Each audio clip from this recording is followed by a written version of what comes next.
Today I'm gonna show you a 2018 superhero film based on the DC Comics character called Aquaman.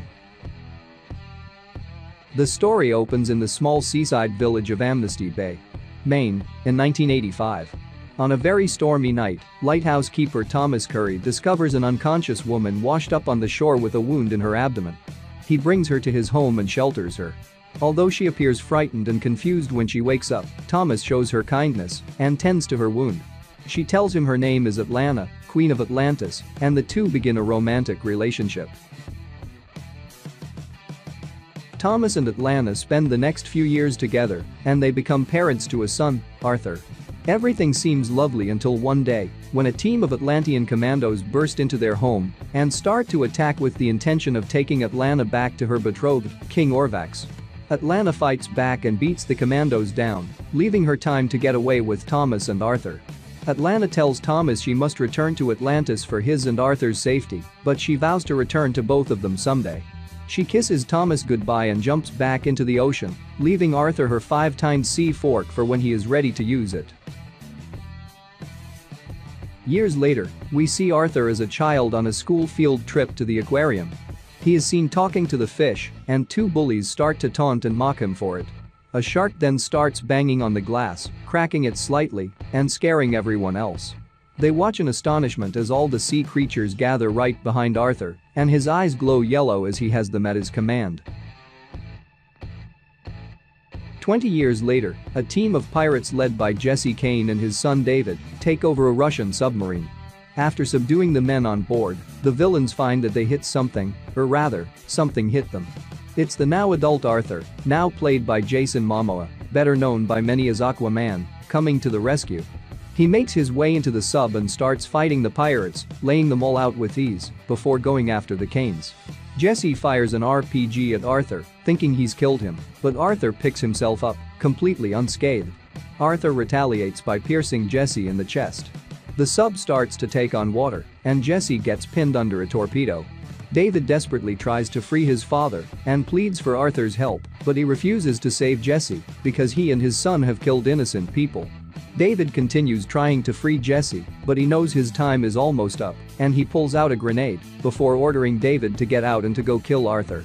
David reluctantly listens and climbs out of the sub as he hears Jesse set off the grenade. Arthur rescues the other Russian crewman, while David gets away in another sub. Arthur joins Thomas as he waits on the docks for Atlanta as he has all these years. The two go to a bar, where they see a news report of Aquaman's heroics, and Thomas knows it was his son. He reminds Arthur how he is meant to unite both the surface world and the kingdom of Atlantis. A group of bikers then approach Arthur, seemingly looking for a fight, but they actually just want to take pictures with him. Down in Atlantis, Arthur's half-brother, Orm, is with Arthur's mentor, Nuitas Vulko, as they prepare to meet with King Nereus of Zebel. Orm wants Nereus to form an alliance with him in a supposed effort to unite the other kingdoms of the sea, but Orm really wants an excuse to attack the surface world, believing they will strike upon Atlantis first. Nereus is also aware of Arthur's existence, though Orm refuses to acknowledge his half-brother or that his mother lived among the surface dwellers. Just then, a blast hits the area, and a submarine comes in for an attack. Orm and Nereus round up their forces to strike back, and Orm manages to send the sub crashing to the lowest depths of the ocean. Nereus is then convinced to side with Orm as they prepare to send a message to the surface. That evening, Arthur and Thomas are leaving the bar when Arthur is found by Princess Mara, daughter of Nereus. She warns Arthur that Orm is planning to wage war on the surface and that the lives of people both on land and sea will be in danger. Arthur doesn't seem interested, even as Mara tells him that Vulko has found a path to the long-lost trident of Atlan, which can be used to defeat Orm and allow Arthur to claim his place as king of Atlantis. Arthur remains unmoved due to his belief that the Atlanteans executed his mother, but he promises to handle Orm his own way if he does attack. Meanwhile in the North Sea, Orm and his commandos meet with David. Orm hands David his payment in gold coins, but David wants to get his hands on Aquaman, whom he blames for the death of his father. A massive tidal wave heads toward the mainland as Arthur and Thomas are driving home. It strikes their truck and pulls Arthur out. He frantically swims back to his father, but with Mera's help, they are able to get Thomas out of the water and revive him.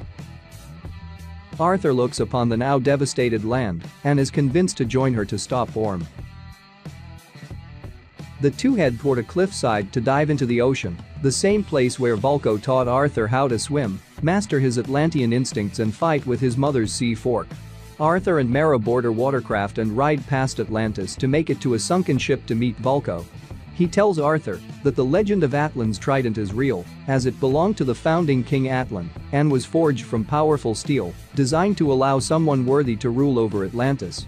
Back then, Atlantis prospered on the surface and made impressive technological advancements, but their drive for power ultimately brought their downfall, and Atlantis sunk to the bottom of the ocean. However, their advancements also helped Atlanteans evolve and breathe underwater, while others regressed and mutated into monstrosities. Atlan would spend the rest of his life in exile. Vulko provides Arthur and Mera with a cylinder to find the final resting place of Atlan, just before they are attacked by a commando. Arthur and Mera fight them, but another more powerful group led by Merc arrive and capture Arthur. Arthur is brought before Orm so that they can finally meet. Taunting Arthur with the belief that his mother was executed for bearing a child from the surface, Arthur suddenly feels he's to blame for his mother's alleged death. Orm also explains his position and hatred for the surface world due to the harm that they have inflicted upon the oceans. He offers to let Arthur leave and never return, but Arthur challenges him to a duel, his right as an Atlantean.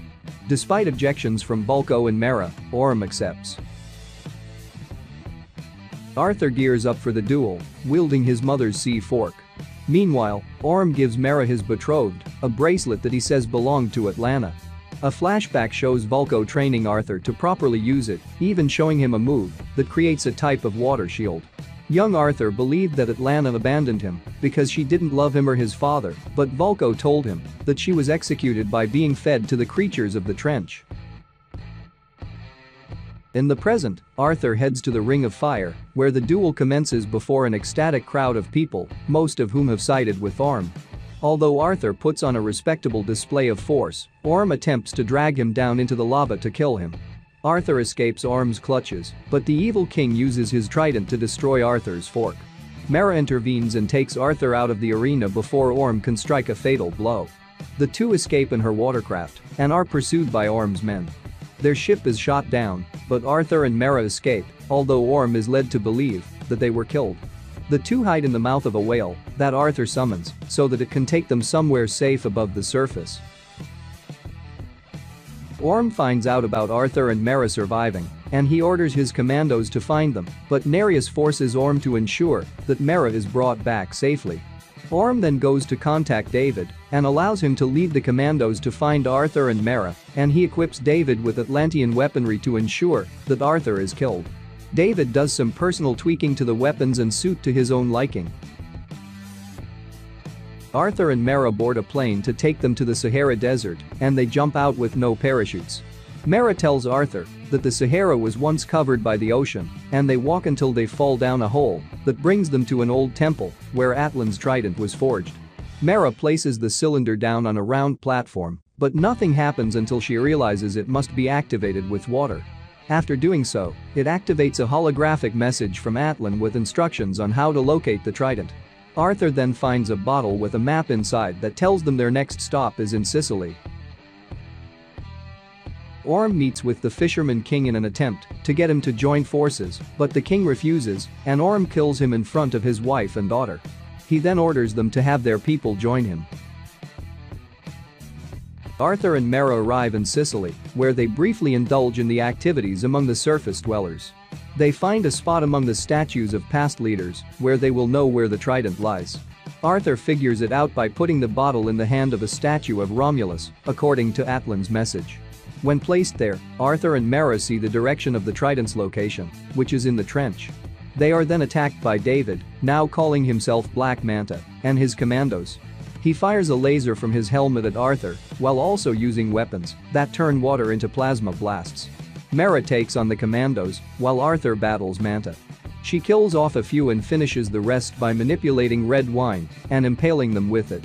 Arthur manages to send Manta flying and accidentally blasting himself with his own laser before he falls into the ocean. Mera treats Arthur's wounds and the two sail to the trench. He tells her how he feels responsible for David becoming his enemy after refusing to save his father, as well as his doubts that he is a worthy leader or king. Mera assures him he is wrong and that he is the bridge between man and the sea. Back in Atlantis, Orm is planning his invasion of the surface with his newly united tribes. He finds out that Vulko was working against him, and he orders his men to imprison Vulko. As Arthur and Mera sail through a storm, they are attacked by the hideous creatures of the trench. They fight back, but a huge horde appears, forcing underwater as the ship is destroyed. Just when it looks like they are doomed, they are pulled out of harm's way by a mysterious being who takes them deep into the trench and up into a tropical chamber with breathable air. To Arthur's surprise, it's Atlanta. He embraces his mother for the first time in years. He also tells her how Thomas has been waiting for her to return after all this time. Atlanta tells Arthur and Mera how she escaped her execution and has been stranded in an uncharted sea. She points out to Arthur that the trident is located behind a nearby waterfall and only the one true king may enter and come out with the trident. She and Mera give Arthur confidence to head on in. Arthur enters and sees the trident glowing on a dais. He suddenly comes face to face with Carathan, a gigantic monster that guards the trident.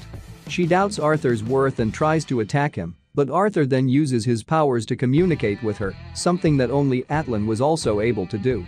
When Carathan asks Arthur what makes him worthy of wielding the trident, he says he is not worthy and that he only wants to save both worlds. Carathan is convinced and allows Arthur to take the trident from Atlan's skeleton, giving him greater power and a new suit of gold and green. Orm, now calling himself Ocean Master, and his forces gather to launch their attack on the surface. A climatic battle begins as Arthur and Mera lead their own forces of sea creatures, including Carathan, to fight back and subdue Orm's army. The creatures take out Orm's men, leading the other Atlanteans to renounce their loyalty to him. Orm then fights Arthur once again, only this time, Arthur forces Orm to the surface to fight on his own turf. Arthur utilizes the trident's power to his advantage, and he shatters Orm's trident, leaving him on his knees. Arthur decides to spare Orm's life, even as he demands to be killed, but Atlanta rises from the ocean to greet Orm, and the two embrace. Vulko orders the commandos to arrest Orm, and he goes willingly. Arthur tells Orm that he is willing to talk to him when he is ready. The Atlanteans then accept Arthur as their new king. Thomas goes down to the docks once again and is surprised to see that Atlanta has finally returned to him. The two embrace and kiss. Arthur concludes with a narration stating how destiny has a way of bringing people together the way it brought his parents together. He has now accepted his position as a son of the land, as a king and protector of the seas, as Aquaman. Midway through the credits, David is shown to be alive, and he is found by Stephen Shin, a conspiracy theorist obsessed with Atlantis and Aquaman. When David wakes up, he finds Stephen checking out the Atlantean tech. David offers to show Stephen how it works if he helps him find and kill Aquaman. Thanks for watching. See you in another movie recap. Please like and subscribe and click the bell icon to get new video update. Have a nice day.